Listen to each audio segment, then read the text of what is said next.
My husband has been dead for 5 years, or at least that's what I believed. Every month, without fail, I sent his parents $200. Not out of love, out of guilt. They told me it was for a debt he left behind, one I was supposed to help finish paying. I never questioned it. I never checked. Until one afternoon, when my neighbor grabbed my arm and whispered, "Stop sending the money. Go home. And watch your security camera." After my husband died, the world didn't shatter all at once. It cracked quietly, like a glass left on the edge of a table, splitting slowly until one day it just gave up. His name was Daniel. 5 years ago, a rainy Tuesday took him from me on a highway I still can't drive on. One phone call. One police officer who kept saying, "I'm so sorry, ma'am." Like repetition could soften the blow. By the time I reached the hospital, Daniel was already covered with a white sheet that didn't look thick enough to hide the truth. I was 32, and suddenly a widow. No kids. No warning. No manual. The weeks after the funeral blurred together. Cards. Casseroles. People telling me I was strong, even though I hadn't stood up straight in days. Daniel's parents, Margaret and Thomas, were always there, sitting stiffly on my couch, holding hands like they were afraid of losing each other too. They were quiet people, old-fashioned. They'd never fully warmed to me when Daniel was alive, but grief made us polite. One evening, about a month after the funeral, Margaret asked if we could talk. Her voice shook. "My son, he didn't tell you everything," she said, staring at the carpet. Thomas cleared his throat beside her. "He borrowed money," he added. "Before the accident." I remember gripping my mug so tightly the heat burned my palm. "How much?" I asked. Margaret hesitated. "Not all at once. But it adds up. We've been paying interest just to keep collectors away." I didn't ask why Daniel hadn't told me. I didn't ask for paperwork. I didn't ask who the debt was actually owed to. All I could think was, this is my fault too. We were married. We shared everything. Or so I thought. "How can I help?" I asked. Margaret looked relieved, almost instantly. "Just $200 a month," she said. "Until it's gone." $200. It sounded manageable. Smaller than my guilt. Smaller than the silence Daniel left behind. So I agreed. Every month after that, on the first Friday, I sent the money. Same amount. Same account. No note. At first, it felt like a ritual. A way to stay connected to Daniel. A way to atone for not knowing him well enough to see the debt coming. I cut corners. Canceled subscriptions. Stopped buying new clothes. Worked overtime shifts I didn't need, just so the money wouldn't sting as much. Whenever I transferred the payment, I'd whisper, "This is for you." Like Daniel could hear me somewhere. Life moved on the way it always does, without asking permission. Friends remarried. Babies were born. Invitations slowed, then stopped. People don't know what to do with grief once it's no longer fresh. I stayed in the same house. Same bedroom. Same side of the bed. I installed security cameras 2 years ago, mostly for peace of mind. The neighborhood had changed. New renters. Faster cars. I told myself it was practical, not fear. Margaret and Thomas rarely visited anymore. But every month, without fail, the money went out. Sometimes Margaret would text, "Thank you. We're getting closer." No numbers. No timeline. Just that. I never questioned how a debt could last 5 years. I never asked why it never seemed to shrink. Grief makes you obedient. It trains you not to look too closely at things that already hurt. Then there was my neighbor Claire. She moved in across the street last year. Mid-40s. Sharp eyes. The kind of woman who noticed everything but spoke only when it mattered. We exchanged waves. Occasionally took in each other's packages. That afternoon, I was carrying groceries inside when she called my name. "Hey," she said, walking toward me slowly. "Can I ask you something kind of awkward?" I laughed nervously. "Sure." She lowered her voice. "Do you still send money to your in-laws?" I froze. "How do you?" "I've seen them," she said. "Or someone who looks exactly like them." My stomach tightened. "They visit sometimes, I said, though I already knew it wasn't true. Claire shook her head. Not like that. They come late. They don't ring your doorbell. They don't knock. My heart started to race. What are you talking about? She stepped closer and gripped my arm, her fingers firm. Listen to me, she said. Stop sending money. Just for now. I tried to pull back, confused. Why?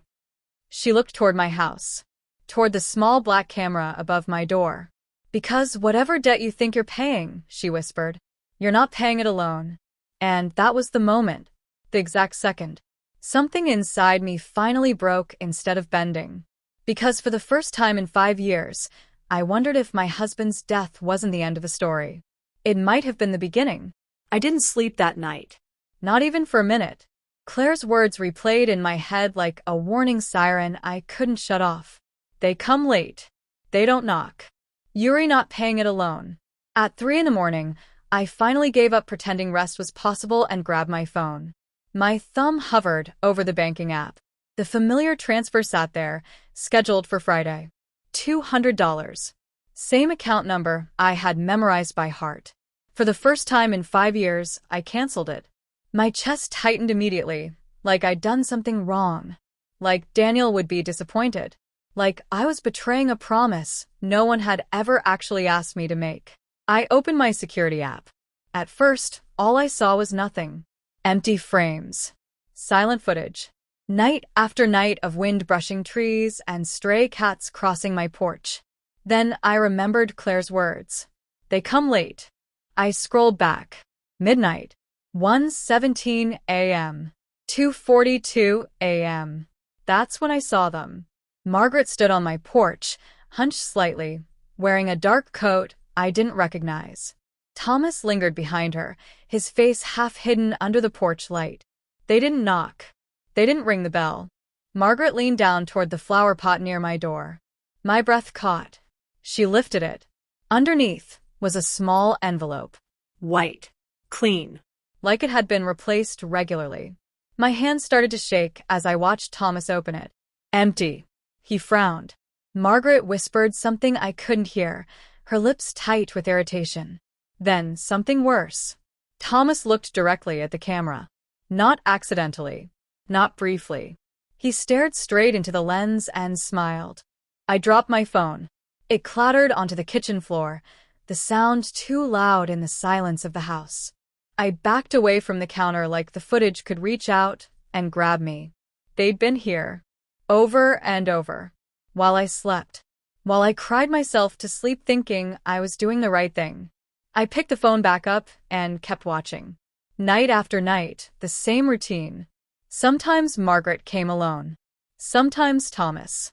Sometimes a third figure lingered near the driveway, always just outside the camera's full view. And then I saw something that made my stomach flip. One night, 3 months ago, Margaret wasn't empty-handed when she left. She tucked something into her purse. Something thick. Something that looked like cash.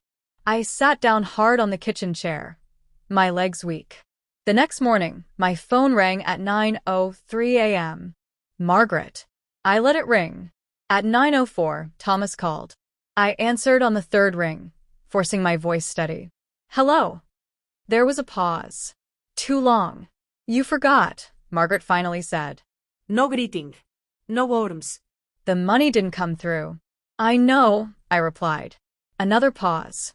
This one sharper. Is there a problem? Thomas asked. I swallowed. I need to see the debt paperwork, I said. The statements. How much is left? Margaret exhaled loudly. Why now? Because it's been 5 years, I said. And I deserve to know. Silence. Then Margaret's tone shifted, softer, almost wounded. After everything we've been through together, you don't trust us? The old me would have folded right there. The grieving widow. The obedient one. But the image of Thomas smiling at my camera burned in my mind. I'll stop payments until I see proof, I said. Thomas's voice dropped. That would be a mistake. The call ended. That afternoon, I drove to their house for the first time in over a year. It looked the same. Too neat. Too quiet. A place where secrets could sit comfortably. Margaret opened the door and didn't invite me in. You shouldn't have come, she said. I'm not here to argue, I replied. I just want answers. Thomas appeared behind her, blocking the hallway. There's nothing to explain, he said. You owe this. I owe what? I asked. A number? A name? Anything? Margaret's jaw tightened. You always were ungrateful. That word snapped something in me. I buried your son, I said. I paid for his funeral. I've given you $12,000. Don't talk to me about ungrateful. Thomas stepped forward. You think you know everything, he said quietly. But Daniel trusted us. I laughed then. A sharp, ugly sound. Daniel trusted me, I said. And he never mentioned a debt. Margaret's eyes flickered. Just for a second. It was enough. That night, I called Claire. They've been coming to my house, I said. For years. I know, she replied. I didn't want to say anything without proof. There's more, I whispered. I think they're hiding something bigger. Claire hesitated. Have you ever questioned how your husband died? The room felt colder. The accident report was clean, I said. Clean reports can still hide dirt, she replied. Over the next week, I stopped being scared and started being careful. He pulled bank statements. Old emails. Daniel's laptop, untouched since his death. And then I found it. A draft email. Never sent. Subject. If anything happens to me. My heart pounded as I opened it. I don't trust my parents anymore. They read in deeper than they admit. If I disappear or die suddenly, please check the cameras. Check the money. My vision blurred. Daniel had known. He had been afraid. And suddenly, the debt wasn't about money at all. It was leverage. And I realized something chilling. They weren't collecting payments. They were making sure I stayed quiet. And now that I'd stopped paying, they were running out of patience. The first knock came at 11:47 p.m. Not a polite knock. Not a neighborly one. 3 sharp raps that echoed through the house like a threat. I stood frozen at the top of the stairs, phone clutched in my hand, watching the live feed from the front door camera. Margaret stood there, her posture rigid, her face stripped of the soft grief she used to wear like a costume. Thomas paced behind her, his jaw tight, his hands clenched. And then my stomach dropped. A third figure stepped into frame. Daniel. Alive. Older. Thinner. His hair longer. His face harder. But it was him. I would have known that face in any crowd, in any lifetime. The world tilted. My knees buckled, and I had to grab the railing to stay upright. Every sound vanished except the pounding of my heart. 5 years of grief. 5 years of guilt. 5 years of payments. And there he was, standing on my porch like he'd never left. The doorbell rang. I didn't answer. My phone buzzed. A text from an unknown number. Open the door. Claire was already on her way. I'd texted her the moment I saw the camera feed. She'd told me to stall. To record everything. To say nothing. The knocking grew louder. I know you're home, Daniel's voice called out. Hearing it broke something inside me. It sounded familiar and foreign at the same time, like a song I used to love played at the wrong speed. Please, Margaret added, her voice suddenly trembling. We can explain. I laughed out loud. A hollow sound that surprised even me. Explain what? The fake death? The lies? The money? I opened the door, but kept the chain on. The cold night air rushed in. Daniel stepped forward, his eyes. Daniel was arrested before sunrise. Not dragged away. Not tackled. Just quietly escorted out of my house in handcuffs, his head lowered, his parents walking behind him like ghosts who had finally lost the right to haunt anyone.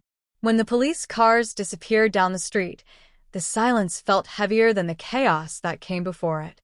I sat alone on my couch, wrapped in a blanket I didn't remember grabbing, staring at the dark television screen that reflected a woman I barely recognized. My eyes were swollen. My hands still trembled. But for the first time in 5 years, my chest didn't feel tight with guilt. It felt hollow. And hollow, I learned, was survivable. The truth came out in pieces over the next few weeks. Daniel hadn't died in an accident. The crash was staged. The body identified as his belonged to a man who had died weeks earlier, someone his parents had helped disappear, with falsified paperwork and a bribe that came from the very first money I'd sent. Daniel had been in trouble. Deep trouble. Not debt the way they told me, crime. Insurance fraud. Embezzlement from his own company. And when the walls started closing in, his parents helped him vanish. They needed one thing to make it work. Me. A grieving widow doesn't ask questions. A grieving widow sends money. A grieving widow stays quiet. Every $200 wasn't paying off a debt. It was funding Daniel's new life. Rent. Cash drops. Fake IDs. Silence. And the cameras? They weren't there to watch me. They were there to make sure I hadn't figured it out. Daniel pleaded guilty. His parents followed soon after. The courtroom was cold, impersonal. No dramatic speeches. No apologies worth believing. Daniel looked at me once during sentencing. Just once. "I never meant to hurt you," he said softly. I didn't respond. Because that wasn't true. People don't accidentally build lies that last 5 years. When it was finally over, when the doors closed behind them, I walked outside into the sunlight and felt something unexpected. Relief. Not happiness. Not triumph. Relief. I sold the house 3 months later. Not because it was tainted, but because it belonged to a version of me that didn't exist anymore. I donated the old furniture. Gave away the bed. Kept only one thing. Daniel's unsent email. If anything happens to me, it hangs framed in my new apartment now. Not as a wound, but as proof. Proof that my instincts were right. Proof that love doesn't mean blindness. Proof that survival doesn't always look brave in the moment. Sometimes it looks like obedience until it doesn't. Claire still lives across from the old house. We talk often. She jokes that she saved my life. I tell her she just reminded me to look. The money? I stopped counting it a long time ago. What I gained back mattered more. My voice. My agency. My future. 5 years ago, I thought my husband died and left me with a debt. But the truth was far worse and far better. He lived. And by discovering that lie, I finally stopped living for him and started living for myself. My husband didn't die 5 years ago. He just buried me instead.